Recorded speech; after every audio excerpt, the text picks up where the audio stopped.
Считанные дни остаются до празднования 79-й годовщины Победы в Великой Отечественной войне. По традиции в этот день на главной площади республики Стефановской пройдет парад Победы, или точнее шествие торжественного прохождения подразделений и техники.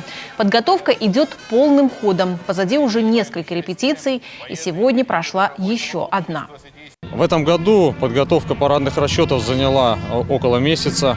Всего в парадном расчете у нас задействовано около 500 человек, 13 единиц техники.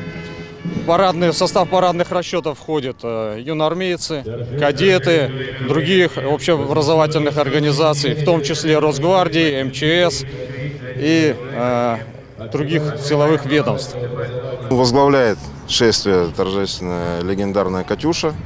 Далее представлена техника ДОСААФ, предназначена для обучения курсантов вождению автомобилей.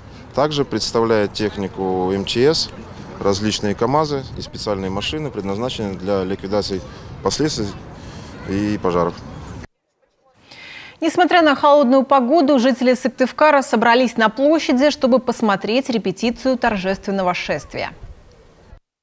У меня участвует в параде старшая дочка. Она ходит в начальную военную подготовку «Авангард». Ей очень нравится, занимается уже не первый год. И мы, конечно, пришли ее поддержать в эту погоду, в такой праздник. Вот правильно говорят, праздник с слезами на глазах. Так и есть. Сердце сжимается, вспоминаю все эти истории. Праздник очень хорошо, потому что у меня дед погиб на войне, и бабушка была блокадница. Ну, это очень хороший праздник, и хорошо, что мы все чтим и помним. Напомним, праздничного салюта в День Победы не будет, как и шествия бессмертного полка. Все в целях безопасности. Вместо этого почтить память родных, которые воевали и трудились в тылу в годы Великой Отечественной войны, можно будет различными способами.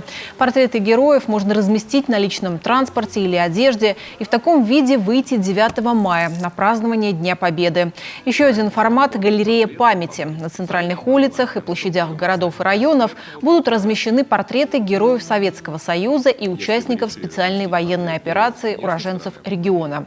А пользователи социальных сетей в День Победы могут заменить свои аватары на портреты участников Великой Отечественной войны, тружеников тыла или участников специальной военной операции и написать посты о своих героях с хэштегом «Наш бессмертный полк».